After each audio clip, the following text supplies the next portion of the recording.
Hey, welcome back, everybody. I'm Dr. Stephen Newhart, host of Vigor Active Health Chats. Another great guest for you today. I'm interviewing an individual that gave me the pleasure of being interviewed on his show. So once that happened, I had to bring him on here. As I was going through and being interviewed by him, I was wondering to myself, what started this show, and what prompted it. So I actually, before asking that question, I want to bring him on here and ask him so that the world could hear the greatness of why his show exists. His show is called Breaking Chains. Apologies. You're good. And we are interviewing Mr. Pablo Villa-Martinez today. Pablo, welcome to Vigor Active Health Chats. We know each other before you interviewed me, which is great. You're a wonderful person. You got to show me up at Topgolf, which was great. That's a lie. You did way better than I did. You're much better than me, as are most people. But you are very good at driving the long ball, so good for you. But you're a member of our gym here. This is Vigor Active Health Chats, of course. Vigor Active is the gym, and on this show, I love talking to great people in Fort Worth. So you definitely fit that mold. Thank you. So.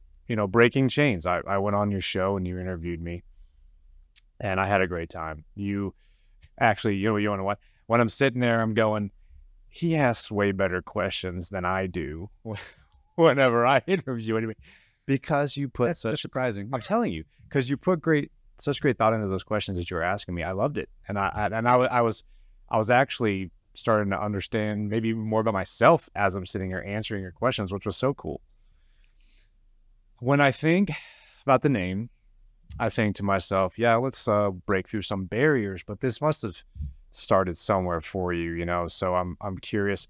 And when I interview somebody, just kind of just lay it out here, I like to know the past, where they came from, key moments in their life that caused changes for who you are today, the great person you are today. I usually ask people about what they do now. I would like to keep a big focus of this on your show and what prompted that, and any you can maybe talk about any interesting people you've interviewed so far, and then maybe even what you do now. What's your job? Because I mean, one day obviously you'll be a professional podcast individual, and your show will make you millions of dollars. But you do something else in the meantime, I imagine. So you start where you want to start, but you can tell us about the past, or what made you the man you are. Big, broad questions right there. I love them. I love them too. But first things first, I do want to thank you for being on my podcast as well. It does mean a lot. You put a lot of good insight into that one as well. I made that podcast. Well, first off, I'm Pablo, like you said, right? Sir. And I appreciate you bringing me on your podcast. It means a lot to me. And I am, just a little bit of background. I'm 33 years old. I was born in California, raised in Texas. I'm a Pisces. I love beaches and lakes. I love being around water all the time. It's relaxing. And gym is a big thing in my life nowadays as well too. So I'm usually always here, like as well. Yeah. Yes, and that's a great place to be, I think, right? Yeah. We moved to Texas when I was about 5 or 6 years old, somewhere around that time frame. We moved to a little city called Del Rio, Texas, and that's a little city on the border. And we stayed there till I was about 13. Okay. And then at around 13-ish, we moved to Midland, Texas, and I was in Midland up until I was about, officially 2021 November, so about 2 years ago at this point. I did leave for 4 years because I went to Texas Tech University to study engineering. Okay. And that was some great 4 years. Red shirt. Yeah. And black. So I'm always representing somehow. The last guests were Texas Tech too, so there you go. We got 2 Raiders in a row. I don't know what's man. We represent. We're all over the place, and we represent as best as we can. Sure. Yeah. Got the shirt. Sometimes even the hat. Got some guns. I don't know. I got the socks tonight. But after I graduated back in 2016, I went back to Midland, and I worked for this company called Encore Electric Delivery. Okay. And I've been there since, so it's probably been a good 8-9 years, because I actually started before I actually graduated. So they brought me on as an intern, and I kind of liked them, and they kind of liked me as well. So in summer 2013, I started with them here in the Fort Worth area, and I was doing some SharePoint development. So it was like internal website stuff, basically building stuff like that. And it ended up being just something nice. So since then, I kind of stuck with them as best as I can. And I was a project manager in West Texas for 6-7 of those years. Oh, wow. Up until when I moved here to Fort Worth. When I moved here to Fort Worth, I became what's called a schedule analyst. And that's really a person who focuses on the schedules and maintaining and managing the schedules, making sure that if something happens in the beginning, that things can either be adjusted in the end or not be adjusted depending on how priority the project is and all that. Wow. So when you're a project manager, what kind of projects are you managing? I mean, I'm thinking like, oh, we're hanging electrical wire, and is that? So You're like, no, no, you're way off. That's valid. That's valid. No, in that role, it was one of two things basically. It was either new build, Okay. so new lines entirely, Okay, sure. either overhead or underground, underground bring under the concrete, or existing, which is upgrading existing infrastructure as well. And I was the guy who, like, say, if you did not have this gym and you wanted this gym, you needed power to the gym, I'd be the guy you'd contact, or you'd contact Encore. And if you're in my area, they'd assign you to me, and I'd talk with you like, wow, hey, Steven, I see you want some power. There's this form you need to fill out. Let's talk about what kind of power you need and how we can give it to you. And from there, we'll go through the analysis, figuring out how much power you actually need, when you need it by, if we can deliver it today, or if we need to make upgrades to get to your power you need, basically. So at a young age, you're managing these projects. Is that, I mean, how old were you? I mean, 23. Yeah. It sounds like, you're making it sound like wild, but I mean, it's a job. I didn't manage anything, I think, till I was like 30. Yeah. That was terrible, man. Yeah, that's great. But people are built. So here's the deal, right? Here's what I'm thinking to myself. Some people are built leaders, and you obviously were built a leader. You were born a leader, right? That's what that means. I'll agree, but I'll disagree a little bit because I never knew I was a leader for a long time. I feel like I am that now, and like there's no doubt in my mind I am that nowadays, but growing up, I didn't feel like that. And I think that kind of leads into why I made that podcast as well. Sure. And I guess I'll transition. Tell us about it. Yeah. So the reason why I made that podcast was two big things. I would say two big things. One is it's near and dear to my heart because as me being social as much as I like to talk to people and just get to know people, I tend to get to know people on a very deep level, fundamental level, because I want to know about you. Like you and I talked about beforehand, everybody has a story. Yeah. And that story is always amazing no matter what, but each one is completely unique in its own aspects because there's goods, there's bads, there's lessons learned, there's things that's going on. I decided to make my podcast because of the journey I had when I was a kid, growing up to who I am today now. And that's in addition to what my family story is too. I won't tell too much details of my family in a sense, but in terms of what I've been through as well is first off, so I was adopted, right? My biological mom, she died when I was 5, right? I was taken in still by family, same tree, just different branch. Sure. That makes sense. Yeah. So same family tree, just a different branch of the family where I came from. Okay. And I was raised by them. They're my mom who raised me, my dad who raised me. And when I was about 16 or so, my mom ended up getting kind of sick. My mom who raised me. She ended up having a surgery, something about a bad disc, a bad back and all that. But she did not end up healing well. So she ended up being kind of bedridden. And I want to give all the credit I can to my sister, my ex-brother-in-law, Gene, and my dad and my brother, because at the same time, we were all doing our best to take care of her. We didn't want her to be in a home where you'd send somebody to go be taken care of. It was better for her to be at our house, our place, because we can take care of the best. And my sister, bless her, she did a lot of the caretaking. She became a hospice nurse, and she did a lot of it as well. But in going through things like that, it kind of changes you, not just the people around you, but just having to go through all that.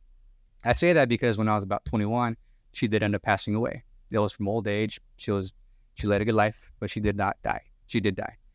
And fast forward a little bit more, when I was 24, my dad who raised me passed away too, with a truck accident on his way to visit family in Mexico. He had a friend with him, and luckily his friend survived.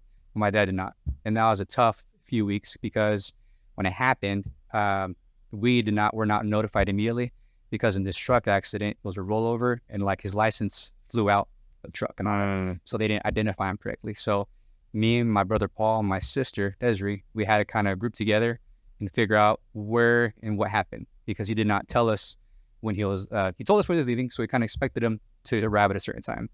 But because we didn't get that notification, my sister was the first. She's like, hey, has anybody heard from Dad? What's going on? We all like, no, we haven't heard nothing. Family in Mexico hasn't not heard nothing either. And they did not even see if he was when he was going to come to. So something happened. But because of that, we broke apart and we ended up finding out that he was in an accident. And just a big blessing, we found out he was being flown to San Antonio. So you go there, and for the next 3, maybe 4 weeks, he was in a coma. So I was induced to coma because it was just a bad thing. And he died at the end of all that. Fast forward a few more years, I've also lost my grandfather. He died when I was about 28, 29. And most recently, I lost one of my uncles too. His name is Ernest. But I say all that, and that's kind of heavy as well, because those are a lot of deaths happen in my life. And when you go through so much things like that, you sometimes tend to cope in different ways. Yeah. Right? Before I knew what coping was, I was coping in the ways I shouldn't have. Go to bars, drink a lot, overwork myself, working long hours, thinking that I'll taking care of a situation or a solution when I was really avoiding myself. I didn't know that back then. I didn't know I could go to the gym and kind of put my frustrations lifting heavier weights or punching the bag and bringing it off or something like that. Yeah. You're the guy that keeps breaking it. All right. It hasn't been for a while, but yeah. but that's why I made Breaking Chains too, because through all the things I've been through, I mean, I've been the guy on the floor passed out sometimes from drinking. And that I say that not to say it in any weird way or whatever, but it's truth. I've also been the guy on stage talking to people as well. So I've been both sides, and I've been able to learn so far what it really means to take something that you can define as tragedy and kind of overcome it and relabel it. Sure. Because I used to, with that mentality growing up, with all the people in my foundational life have passing away, I always thought, why me? Why do I deserve this kind of pain, this kind of sadness, kind of sorrow? Or what did I do to deserve this? But it went from me thinking about why me, or why does life happen to me, to life is happening for me. So I need to make sure I make the best decision from today and moving it here on out. So my response matters the most to what I'm doing. Not my reaction to it, not the emotional piece, but how I respond today. So if I walk out today and a car hit me or something like that, I need to be able to respond as best as I can and say, hey, this is the situation. Either I'm going to take it negative or I'm going to take it positive. Yeah. But that's where the podcast comes into, because there's a lot more guys out there who have this kind of experience. And sometimes they don't really feel as if they can talk about it. There's not a safe place, or they don't feel as if they're worthy to ask for help. Sure. Or they feel as if something is just, how do I word this? There's bigger problems in the world than just something that is on their head that they need to fix. And what I want my podcast to do is to just create an environment for us men, specifically for us men, to be able to open up and share and talk about what's that thing on your mind that's just either bothered you when you were growing up and you just couldn't overcome, or that thing today that's bothering you, and break those chains and figure out what we can do to help move to the next level. Because if we don't have that vision of ourselves in the future, we will always be stuck in the past, making those same decisions, being that same guy going up to the parking lot at the bar and just going have your 5 or drinks, whatever you're doing. Yeah. So it's important to break those chains. What you're doing, well, first, everything you've gone through, and still to be such an amazing person like you are, that's number one, right? That's incredible. And sorry for all your loss. I could act like, now, grandparents on my side, yes, have passed, but nobody that's been that close. So I don't know how I would react. And at this point, I probably would never act like I'm going to. I can just say that I imagine for you it's been extremely hard, and you have done the proper things to step out of that, understand that things do happen for a reason, I guess. They do. And then go back on a very specific, helpful path for others. It's amazing. Thank you. So that is really why I wanted you to come on. I did want to hear that story, and I want more people to know, because that's probably not the message that will come from mine, or the individuals that will help other people get forward to come from what my show does. I want to put, anybody that's watching mine that needs that help, they need to go to yours. And that's where they'll get that from. So this was an amazing interview. You gave me an amazing experience here, and an amazing tool that I can use to help people that are in those situations. But I think there's also further discussions that you and I could have about specific instances. So this is happening. What's my response? This is happening. What's my response? What am I going to do in this situation? So anyway, but we are running out of time, sadly. I think we should carry it on. I think we should do a part 2. And love that. So you come back. All right. Next, we're also going to talk about your fitness routine, because I know you got a specific one. So thank you for giving us your time today. We greatly appreciate it. Thank you all for joining us. We'll catch you next time on the show.